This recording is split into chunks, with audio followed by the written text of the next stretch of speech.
Hello and welcome to the West Ham Breakdown podcast with me, Callum Goodall, and my friend Darcy Cox. Again, we're back again.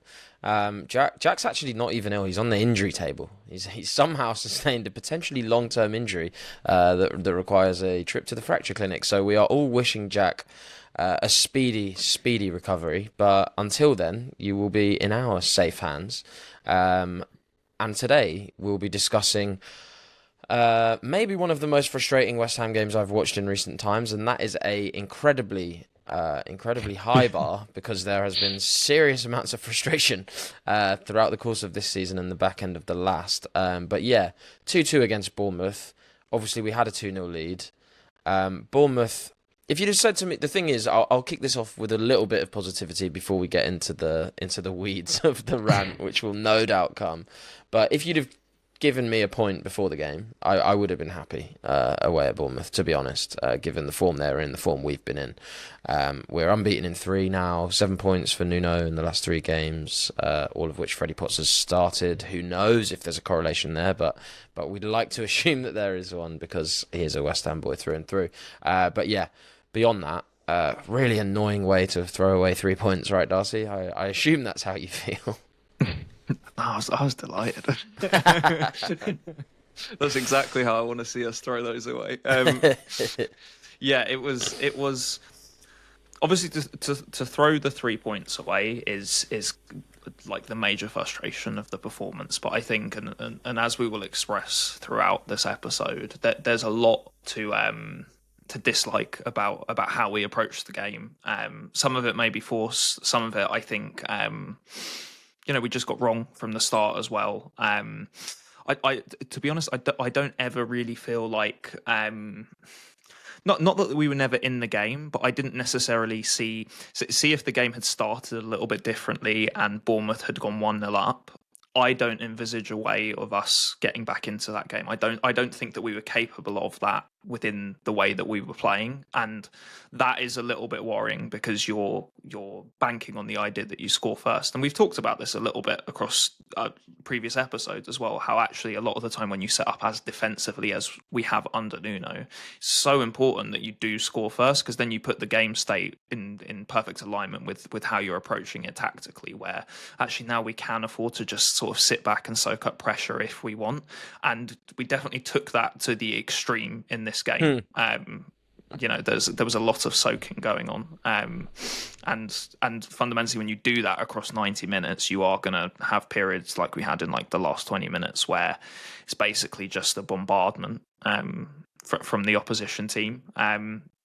So yeah, it's I appreciate that you've put a positive spin on it. I actually think it's probably the most important thing to think about at the minute. Like, we have just come off of, if you take away the last 3 games, like, we were all sat on here talking about how I don't see how we work our way out of this sort of relegation fight, and now we're in a position where we've dropped. We almost feel like we've dropped 2 points, even if the performance doesn't say that. Because we went 2-0 up, we feel like we've dropped 2 points. So I think it's very important to keep that level of context and not allow this to be some sort of I guess go over the top with it, right? The quality of the performance is nowhere near what we want to see, but actually just getting the points on the board is super important for our season at this point. So the fact that we've been able to achieve that is really good, and we will get progressively more negative as we go throughout this. Yeah, so please do stick around. Much like the performance, I guess. Well, yeah, exactly. A pod of 3/3 rather than a game of 2 halves, which it absolutely felt like, because as much as we did sort of sit off and invite it on, the first half felt like if we'd have held on to that lead, and I know it's so easy to say this in retrospect, because obviously if we'd held on to the lead, we'd be buzzing because it was 3 points. But the manner in which the second half was so hugely different to the first half feels like a definite sort of conversation in itself, which we will come on to. We're going to talk about that. We're going to talk about the effects of the substitutions, which I know many people have been talking about. We're going to talk about sort of the difference between back 4s and back 5s, having now seen both systems under Nuno. What do we think the future of that's going to look like? What's our preference? Specifically, the difference between controlling a game through defending and controlling a game through possessing the ball, and where the happy medium might lie for this team, because Well, I'm not convinced that sitting off and defending like that should be something that we hang our hat on in the future. But like I say, we'll come on to have all of the discussion and a little bit of bonus chat at the end in the final part of the pod about what our best long-term strategy is, in our opinion, and sort of what changes would need to be made personnel-wise to land at the best version of said strategy. Because as much as some performances have improved on an individual level, I think it's still clear that there is a path to a stronger 11, because I don't think every player in this I don't think every player in this is unimprovable upon. Let's put it that way. And again, we'll come on to discuss some of that. But yeah, I think in this first section, let's break through the goals. I feel like that's a good place to start, because some great goals, some terrible goals, certainly some goals that we really don't want to concede. But before we even get onto that, I wanted to acknowledge a comment in the previous pod. I think we opened up the previous pod when we were together, Darcy, or maybe it was with Jack. I discussed my joy of going to watch Barry Lyndon, which was a great film. I really enjoyed it, and someone asked if I had seen Paul Thomas Anderson's One Battle After Another, which came out in the cinemas recently, and also Guillermo del Toro's Frankenstein, which I believe is on Netflix. I've not seen that yet. I've heard a lot about it. I've heard a lot about Jacob Elordi's performance. I have, however, seen One Battle After Another, and I will say that I absolutely loved it. Do you know what, actually? I was going to say it felt very self-indulgent at times. I actually don't think it did, in a way that a lot of those long films can. Like, anyone that makes a film that's over 2.5 hours long, I think, is inherently self-indulgent. But oftentimes films like that can feel it when you're watching it. I didn't feel like this did. I thought Leonardo DiCaprio was great. I thought Benicio del Toro was even better. I really enjoyed it. And favourite scene, probably the car chase scene. So for anyone that is into movies and a bit of culture, there you go. Maybe I'll bring these updates more regularly now that Jack can't rein me in and tell me off. Maybe we'll do music reviews next week. I've been listening to a lot of albums recently as well. But yeah, maybe it's a great opportunity for you to learn about us as well. Any comments that relate to culture, slap them in the comments. Producer Charlie will pick them out, and it will give us a little bonus section to discuss each week as we come back. But plenty to discuss today, so we'll stop there. Goal number 1 comes from a goal kick. I think it's a deliciously repeatable, sustainable play. Also just feels like it was slightly lucky, because if the centre-back had timed his jump slightly better, it doesn't even happen. Needless to say, great take on the chest from Wilson. Decent finish to almost find the corner. I don't think I can say to find the corner from distance, which is what some of the reporting was, because ultimately in this whole thing, Đorđe Petrović has to be pretty disappointed, does he not? He's got to be keeping that out. I mean, fair play to Wilson to take it down on your chest, even if the centre-back mistimes the header. Yeah, it's a great finish. And I think, as much as the Petrović, obviously Petrović is to blame fundamentally when you're just looking at the shot and then the goal. But actually, as a centre back, I don't think that, like, if Todibo did what Senesi did, we would be straight on here. You know, I don't know what we'd be saying, but it wouldn't be positive. Put it that way. It wouldn't be good. You know, we'd be like, you know, why have we spent 40 million, whatever? And yes, Marcos Senesi is not a 40 million pound centre back at all. And I guess you could say later in the game he kind of made up for it as well with the assist. But also, I guess, pat on the back for us. We talked about how poor Marcos Senesi can be in the air on the preview and in PMP as well. So if you ever need a reason to watch preview, there we go. We're locked in. We get it. One pass is all we need. We also said sack off all the short build-up and just play long goal kicks the whole game. Go long from goal kicks. Yeah, exactly. Yeah. So we've kind of we've big brained that one. Thanks for listening, Nuno. You're very welcome. But yeah, like you said, it's, as much as it's like it's a nice goal, and it's cool that kind of like some of the things that we highlighted were invoked in that. It's not sustainable in any way, you know. Like I don't think Marcos Senesi, if you gave him 99 more chances to do that, would mistime his jump like that. I also think if you gave Areola 99 more times to kick the ball in that area of the pitch, yeah, probably not going to hit it. Yeah, it's a very good spin of the roulette wheel that seems to have landed on well, not red and black, on missed header and Areola successful goal kick. Yeah, no, 100%.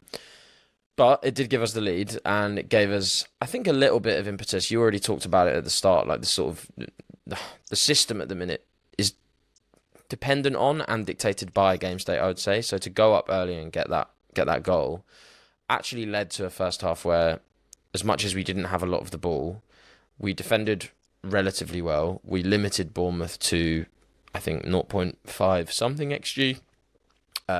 Lots of sort of speculative chances, I guess. A few decent saves from Areola. And if that had have carried on in the second half, obviously we go on to get a second goal before half-time as well, but if it had carried on in the way that we defended in the first half, I think it would have felt like a bit of a Nuno masterclass, because just in a 45-minute window, that felt like the exact way that we probably expect, whether you like it or not, we probably expect Nuno to play. It's get the lead, defend the lead, limit the opposition, try and hit them on the break. If we can't hit them on the break, at least defend well and make sure we keep their goals out. Obviously, we go on to get the second goal, which... Callum Wilson, your chest again, my friend. Something about those pecs has been working. Another set piece, though, right? Obviously, not direct from the set piece this time. It kind of bobbles around. It's very much second phase. Potts floats the ball into the box.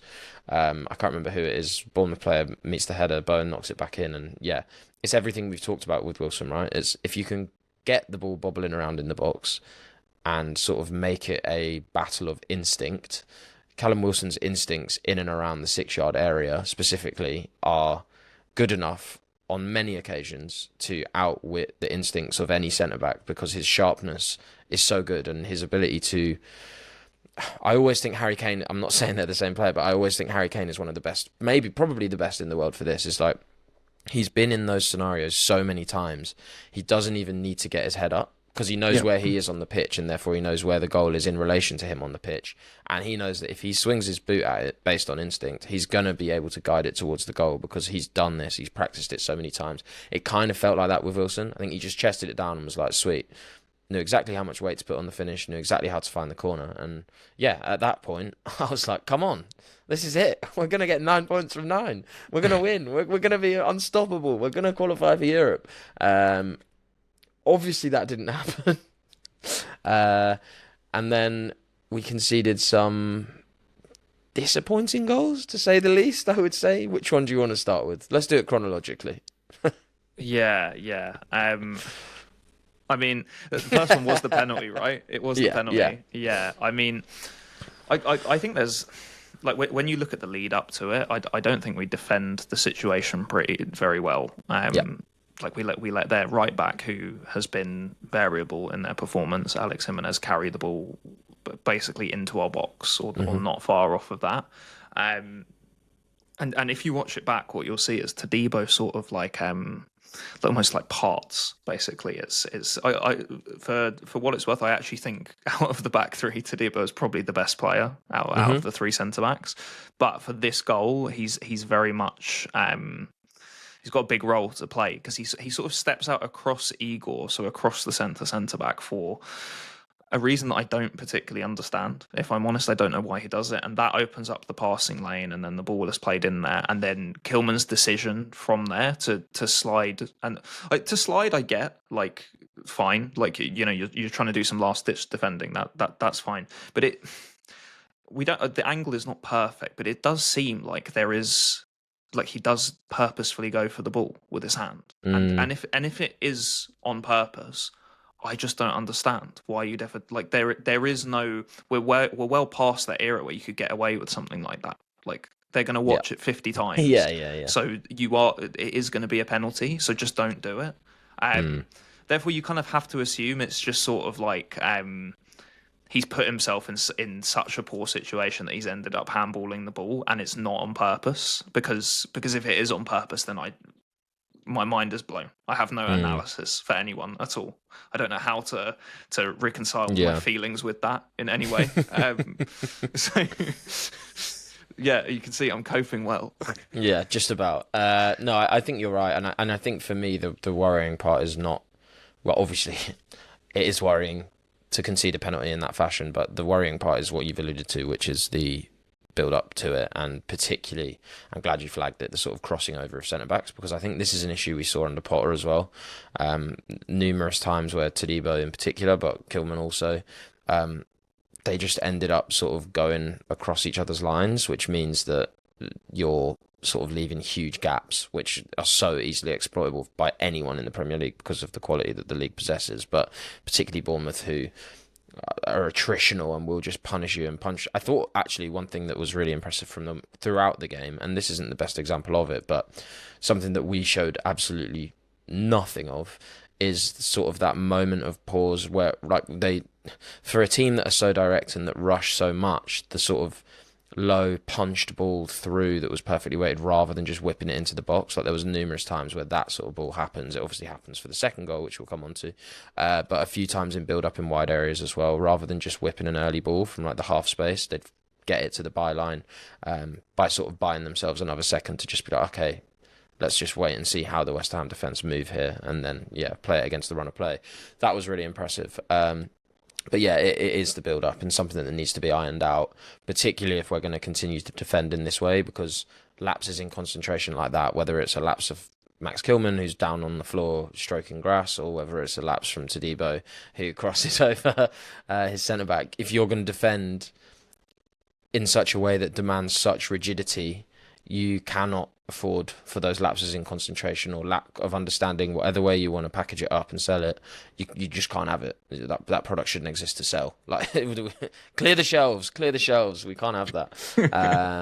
But yeah, the second goal I think was equally disappointing. Really, maybe slightly less because there wasn't such a flagrant handball in there. But still, in terms of like, why is no one getting tied to NSU now? Like, great touch. Don't get me wrong, but the ability that, like, how easy it was for him at this stage in the game where we're defending a precarious 2-1 lead to just get in between the centre-backs when there's three of them. It's not even like it's a back two, right? There's three of you there, so someone just take responsibility for the striker.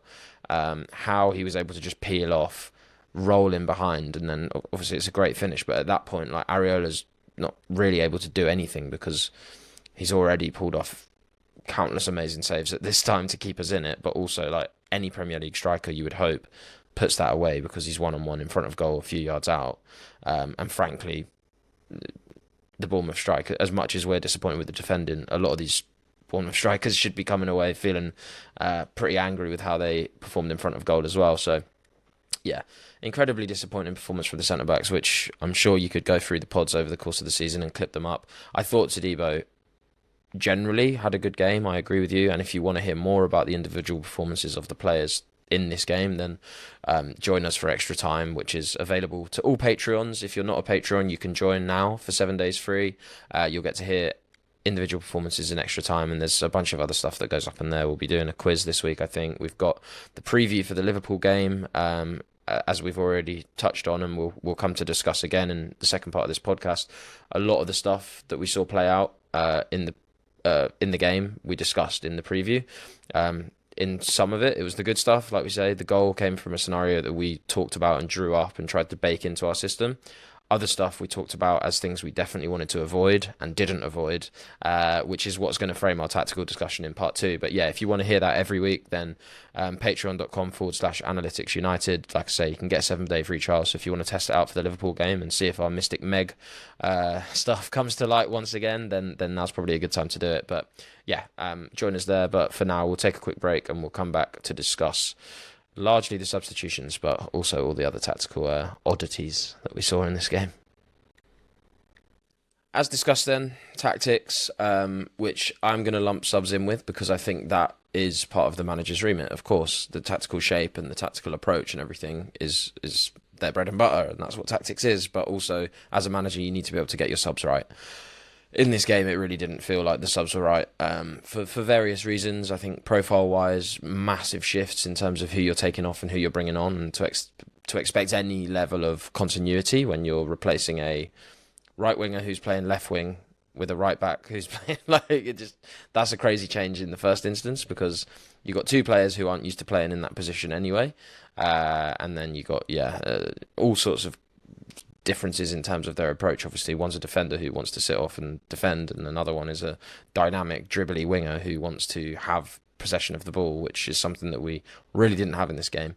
And then you also bring on Souček, take Wilson off, who's scored 2 goals and is your only goal threat on the pitch. You bring on Thomas Souček in a game where in the first half you've been pretty terrible with your passing accuracy, I think 63%. You bring someone on like Thomas Souček, who, for all his strengths defensively, if he receives the ball under pressure, it's only going one way, which means you're inviting another wave of pressure. And once you get into that situation, there's only so much you can do and so long you can hold on before one of the shots eventually ends up in the back of the net. And then Fernandes, who, again, alongside Potts, as a 2, I thought looked solid and serviceable in that first half. You then drop Souček into that midfield alongside Potts, and any semblance of control that we may or may not have had, and I lean more on may not, but in any moments where we look like having some control, they disappear entirely. You bring Frocka on, you drop Souček in, and yeah, it's everything that you expect to happen happens. Throwing that one over to you, Darcy. Maybe we should discuss sort of that sort of balance, I guess. I think I talked about the happy medium earlier in the pod, but we know that we're going to defend a lot under Nuno. That's fine. I've accepted that. It's not necessarily what I like as a football fan, but I understand that it probably makes the most sense with this squad, and also that's the manager that we've got. But there's controlling the game by defending, and then there's whatever that was in the second half, because we didn't seem to have control at all, in part because I don't think we had any of the ball. I'm not asked about 50% possession, but what I want to see is a little bit more press resistance. Maybe is too strong a word, because it's not like I want my players to like dribble through Bournemouth's press, but just a little bit more composure to defend the lead, I think, rather than just hoping that you're going to win every header and every tackle for the remaining 45 minutes, which is just never going to happen.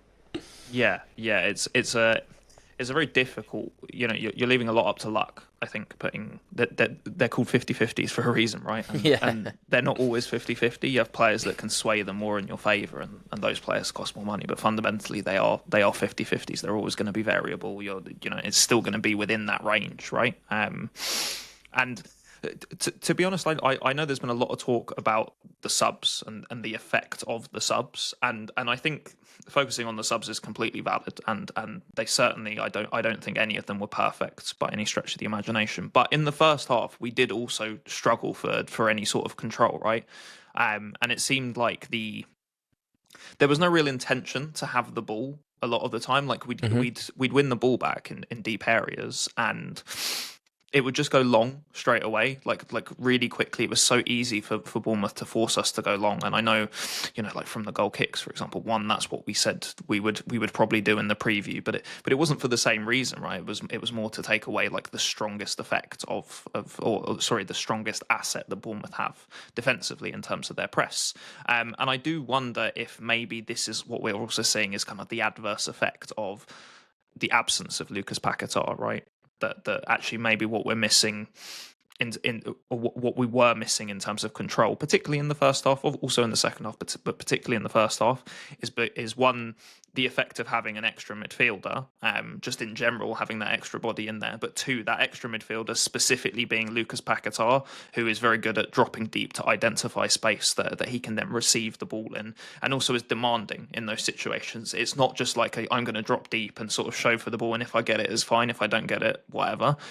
Paquetá wants the ball. He already wants it on the turn, and his teammates respect him, so we'll give him the ball, and therefore that actually does give us a little bit more control in those areas.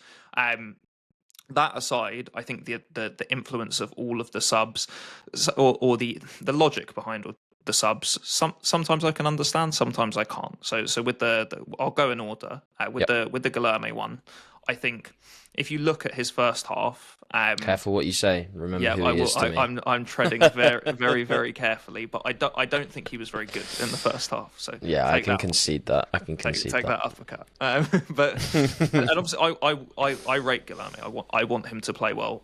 I like that he was getting minutes, but he wasn't good in the first half. There were lots of lapses without the ball, and then the times that he did get on the ball, which was very few and far between. So it's a little harsh on him, but he did take a little while to make decisions, get knocked off the ball quite easily, and therefore, from Nuno's perspective, I can understand that if we're hardly keeping the ball at all anyway, and then I've got one player who actually just doesn't seem at the speed of the game, and they're a young player, therefore I don't want to keep them in this situation. I want to take them out and sort of protect them and protect their confidence, that I want to take them off. But I think you can only really do that if you've got like a player who there's crossover in the profile, right? And we didn't have that because Somerville, I think, is out with a knock. And therefore that kind of change becomes one that is it's not destabilizing, but it's sort of worsening the problem, right? Because as you said, once you bring on a wing back to play on the wing, you're suddenly playing a back six a lot of the time, right? Or effectively doing that,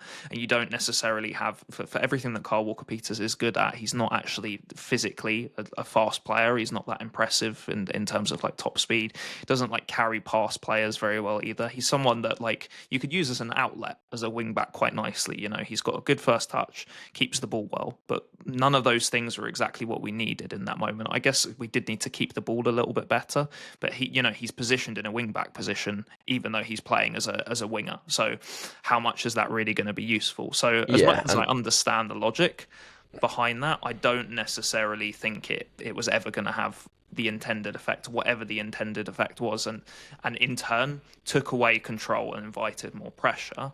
Yeah. Wilson off, Souček on. I can understand a little bit more, and this is maybe the one that I've seen.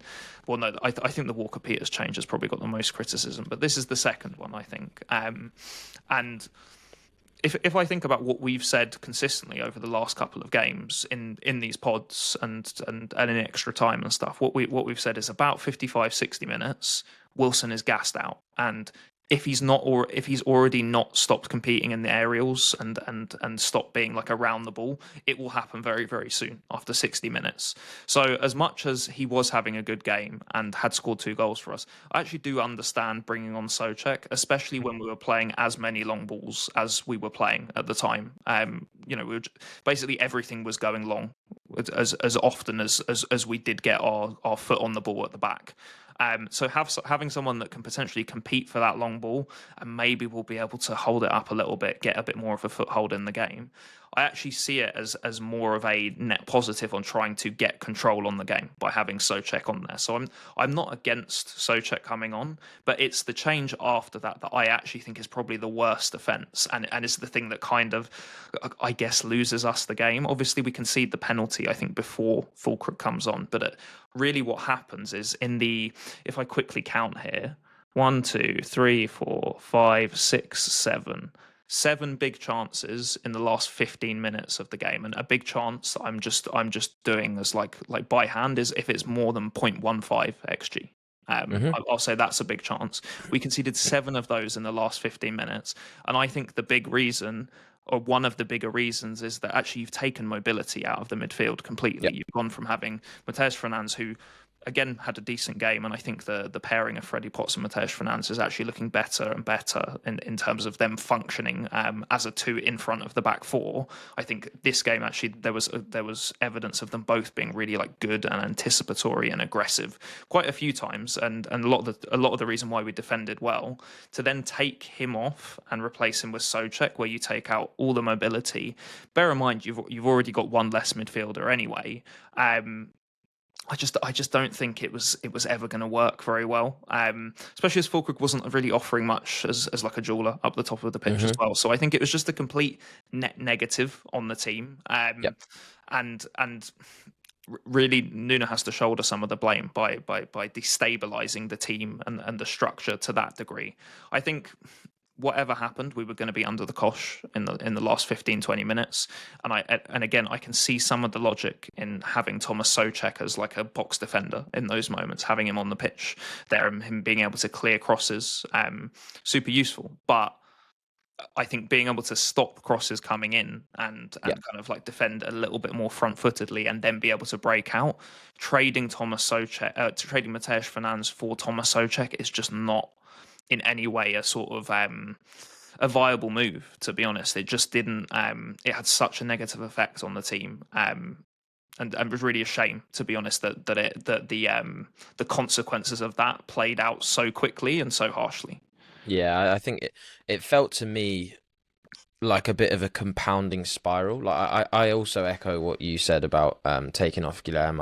Obviously I was disappointed because I want him to do well, and I know that there is a player in there, but more so I think obviously he's not sharp, and also I think it's a massive consequence of the system and the game state. Is like he's a player who is best with the ball at his feet and with a bit of time on the ball to make things happen. He's the kind of guy that you rely on in the final third and the middle third to either beat a man or to sort of break a low block. But obviously in this game we're not up against anything remotely close to a low block, and we also have zero possession.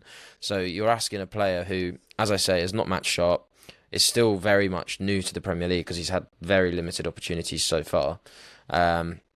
You're asking him to be a moments player in a league that he's not even got used to yet. So I think it's really difficult. From a pace point of view, I get it. Like, okay, transition guy, but also you're so deep that you're asking the guy to run the full length of the pitch. So yeah, very, very difficult task, but physically wasn't up to scratch. I mean, he lost most of I think almost all the duels he competed in, bar one, and you can't really carry that sort of.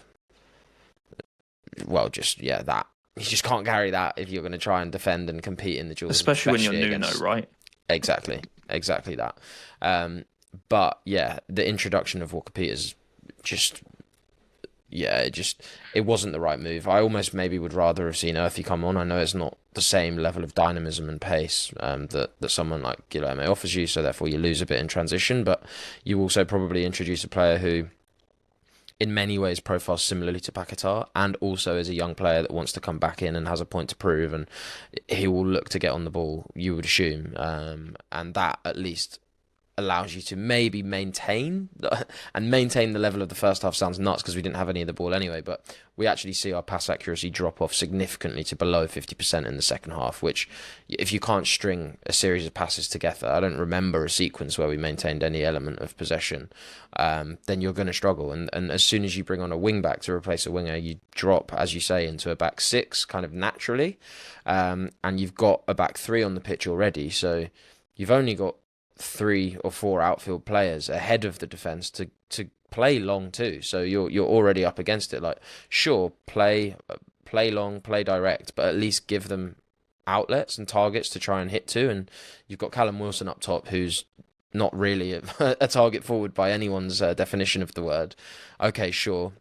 You bring on Souček and you put him up top, and now at least you've got a target up there, but you've also lost sort of any ability to really compete sort of on the second balls, I think, because you've not got enough bodies around them, because Walker Peters is naturally going to take up a deeper position, so it's not like you've got someone like Guilherme to get on the end of Souček's flick down and then carry the ball forward, because you've got a wing-back who's much further away from play, and Bowen, who was kind of peripheral anyway, and then you take off Fernandes and you bring on Fulkrug, and yes, okay, you drop Souček into the midfield, so you maintain a little bit of solidity, but you lose Souček's focal point up top because Fulkrug does not compete in duels in the same way. And also you lose Fernandes out of the midfield, and therefore, even if you do win the duel, Souček's never going to arrive to contest the second ball anyway. So the sort of spiral that the substitutions led to just meant we were going to go further and further and further back and be less able to compete in those duels, because we can't arrive with the speed that you need to against a team like Bournemouth, who are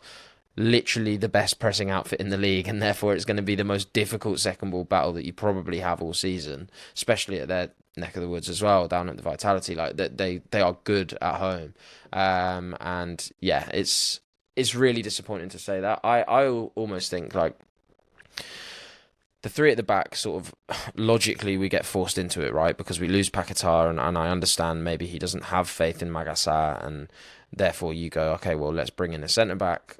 Fine, I get the logic. I personally would rather more faith be put in the system maybe than the players, given that I don't think any of the players perform that well, and you give a player the opportunity to perform in the system. So I wonder if at halftime maybe instead of taking off Guilherme and bringing on a wing back, I maybe would have looked to move to a back four and try and have, again, it comes to that point that I was talking about when you drop to a six and there's not enough options ahead of them to play out. Already with a back three, there's one less midfielder as well to play to, and we've looked quite good with three midfielders in. So I think maybe I would have actually been slightly more aggressive and front-footed and said, actually, I'm going to remove a centre-back here. It's not really like they're playing with two up top. They've got a 10 who's kind of a 9.5 and then a 9, and I would hope that my centre-backs, along with the support of a midfielder like Magassar, who can bisect the centre-backs, or even Potts, could cover that movement of the 10 and just stick on him, and then have the two centre-backs look after the striker. And then when we do have the ball in defence, there's more midfielders to play to. Guilherme gets to play in a slightly more natural role. Maybe you could move him into the 10 or keep him out wide, but with more players around him. You give him another 15 minutes in a different shape to see if he adapts to that and maybe prefers it. If not, then you can think about taking him off. But yeah, I just think it was always going to end up being a back six when you bring on an extra defender to replace an attacker, and then you bring off the striker to bring in a midfielder, and then it's going to kind of become a 7 because Souček, once he's back in midfield, wants to drop. So yeah, it got ugly, I think, and I hope that Nuno learns from it, because I think realistically what we've learned is that until he's able to bring in some of his own players, what we knew under Potter still stands, is that if you ask this group of players to defend almost exclusively throughout the course of the game, where it demands a level of sort of execution that we just haven't shown out of possession this season, I think eventually the cracks will show. And actually maybe a better approach for us is to not be like a possession-based team, but just try and be a bit more front-footed when we do have the ball, rather than pumping it long, because we just don't have the profiles to defend all out and then hit on the break when we don't have a focal point striker. I know Wilson does well in this game, but like we said, the first goal is kind of lucky because Senesi misses the header, and then the second goal is a great finish, but it comes from a free kick that's, again, not sustainable realistically, because it's not even direct delivery, it's second phase. So all of this is to say that there are question marks in my mind, and I'm sure in your mind as well, Darcy, about whether a back three is really the best option for us moving forward, which I think is a nice place to leave it, because we'll come back in part 3 to have a chat about what our best long-term strategy is, having now seen us play with a back three and a back four under Nuno, and what steps need to be taken towards that end goal if we are going to get there. So, as promised, a bit of an exploratory chat now, because we've seen Nuno play a back four, and we've seen a full game of the back five now as well. So I think we can, obviously, small sample size siren goes off, but we have seen it now, and we have seen how the players fit under each system. So I guess the question is, based on that, do you think our best strategy moving forward is with 3 centre-backs on the pitch, or it is to revert as soon as we've got Lucas Paquetá to a 4, or maybe it doesn't even need Paquetá, because maybe the 3 is just so not the best option that we have to have a conversation about Sungutu Magassar, who we were both very keen on in the summer, someone that we did a lot of scouting on before he was even linked, and obviously eventually arrives at the club, which is, again, great work for us and really exciting to see a player that you've admired for a long time come into the side. But he's not really come into the side, has he? Yeah, he's yet to hit the ground running. And I suppose my question to you is, why do you think that is? Is it a lack of trust? Is it that he brings an element of risk that Nuno's maybe not comfortable with? A combination of the both? Do you think it's time to bring him in? Or do you think Nuno's been right so far to hang fire and sort of bide his time? It's a really difficult one to judge, right? Because obviously I'm coming from a perspective where before he was even ever linked with West Ham, I was saying this would be my top choice for like a number 6, that we should go for a number 6 specifically. And what I also think Magassar brings is if you look at his time at Monaco, in big games against like PSG and stuff, it's not that he was just played as the 6; he was also played as a centre back at times as well.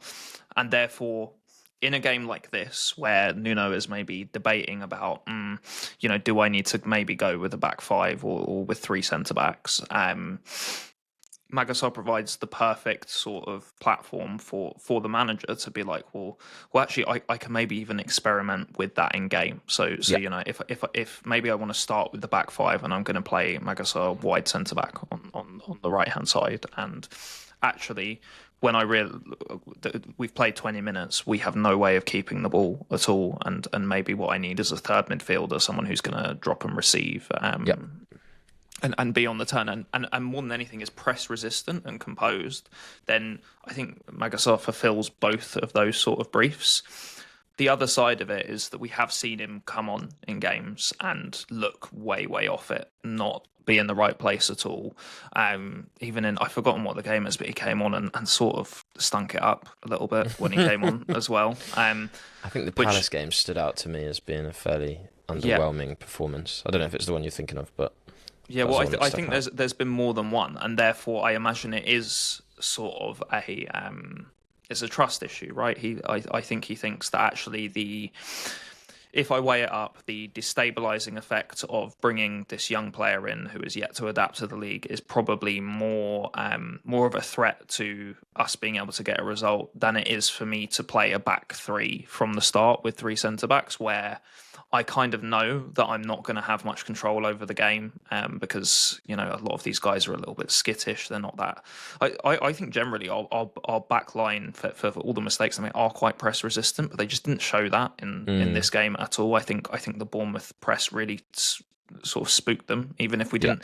It was more just kind of like, it wasn't the Bournemouth press, it was more just one player running at another player, and then the ball would go long. So I wouldn't even say the press has been initiated, because that's just the first press.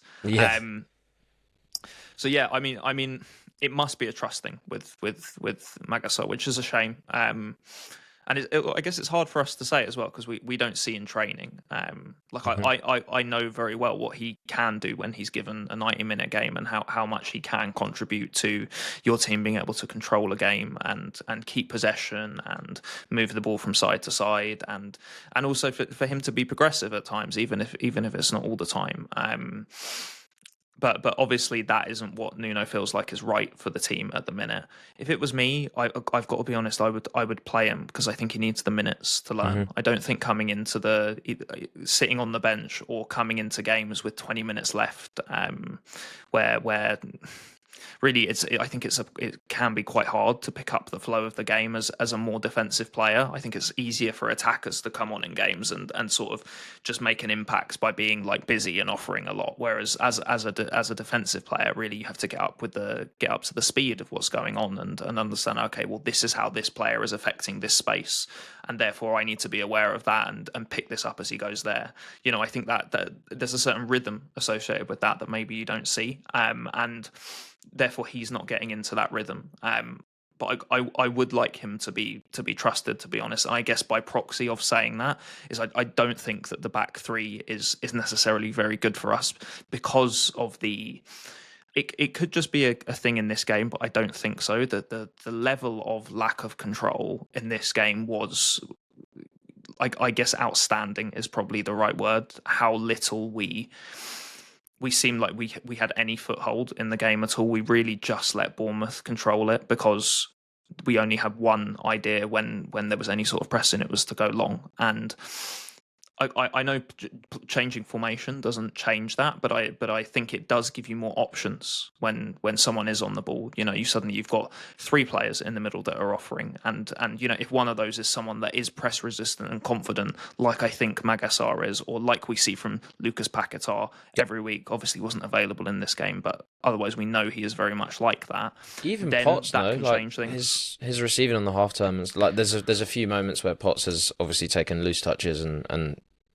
that has been a problem, but it's the sort of thing he does in the first 10 minutes of a game, and then you don't see it again. And just that willingness to show for the ball from the centre backs, to get on the ball. Often his first touch is quite good, knocks it into space, and then buys himself a bit more time to play the right pass next. I think we do have, which is a nice place to be in, considering some of the midfielders we have had. relied on as well, not just had, but relied on over the years. Like in Potts, in Paquetá, in Magasa, in Finance, we've got a bunch of players who want to get on the ball and can be press resistant, but I think at the minute, yeah, particularly in the Bournemouth game, the desire and the intent to just go long every time means that you don't really get to see that. But also, as you say, there was only two central midfielders on the pitch, and Bournemouth are so good at covering space that they're very able to block. All they've got to do is block two passing lanes, right? They just got to block the ability to get into the hub of your midfield, and that's very easy when they commit as many men forward as they do into the press. So, yeah, I think that side for sure. I also just think, like, if you're just going to go long every time and you're not really seeing a huge defensive upside by having a third centre-back in there anyway, because both of the goals come from passivity or lack of awareness or mistakes from the centre-backs, what is the point in the third centre-back? To me, the third centre-back, often the benefit is actually in possession because there's more players around to knock the ball between and open up new passing angles, play it out to the wide centre-back to play it inside, play around the press and then back in through the middle. If we're not actually going to try and do any of that, then I think the third centre-back's kind of pointless from an in-possession point of view, because you've got the goalie there anyway who can go between the two centre-backs if you want to build up that way. But realistically, we're not going to try that, and the goalie's going to go long regardless. So I think having an extra body that deep doesn't really make sense. And actually, if you take that extra body out and move it into an attacking midfielder or another striker or just an extra body further up the pitch, not only do we have more options for the deeper players to aim for if they are going to pump long, you then also have the ability to contest the second balls more because you've got more players further up to snap onto those. If you choose your midfield correctly, you should be able to contest in those. We've seen Potts and Finance together have really actually raised our floor in terms of how we're able to compete for second balls, in part just because they can move a lot quicker than some of the players that we've had there before. And also Magasa, to bring it back around to him, should be able to add a lot of value in that respect as well. It was one of his biggest strengths when he was at Monaco, was his ability to move at pace and snap into challenges, as well as the press resistance that you've talked of. So I think, yeah, all of that for me is to say that I personally would not look to run out with the three-back system again. I understand we were sort of forced into it this game because he didn't have faith in the options available to him, and Paquetá is such a key player for us. But I think after seeing that, and after seeing how much pressure we came under as we got slightly more regressive in terms of the profiles we were putting onto the pitch, I think that 45 minutes alone is sort of case closed for me, in terms of if we try and become more defensive throughout the course of a game by bringing on more defensive profiles, it doesn't equal better defensive display. If anything, it equals worse because we come under so much pressure and cannot get out. So yeah, I think I would look to move forward with a back four. That's not to say I think we have the perfect profiles for a back four. I think if we are going to do that, I don't have confidence in any real centre-back partnership at the minute. I don't think there's a duo that I'm really confident with. I think there's merits and specifically quite a lot of cons to all of the partnerships. So I think looking ahead to January, a centre-back would be quite high on my list. If we are going to run out with a back four, someone that's just way more dominant and confident is what I would be looking for. And yeah, equally, I think striker market. I know Wilson scored 2 in this one, but Fulkrug, all the reporting suggests we're going to let him go. If we are going to play long, you need to go and find a focal point that you can reliably distribute to. I think there's also a question. It's difficult as well to say in this game, isn't there? Because on the flip side, if you're going to play a game where you're expecting your goalie to make a lot of saves, a performance like that from Areola is brilliant.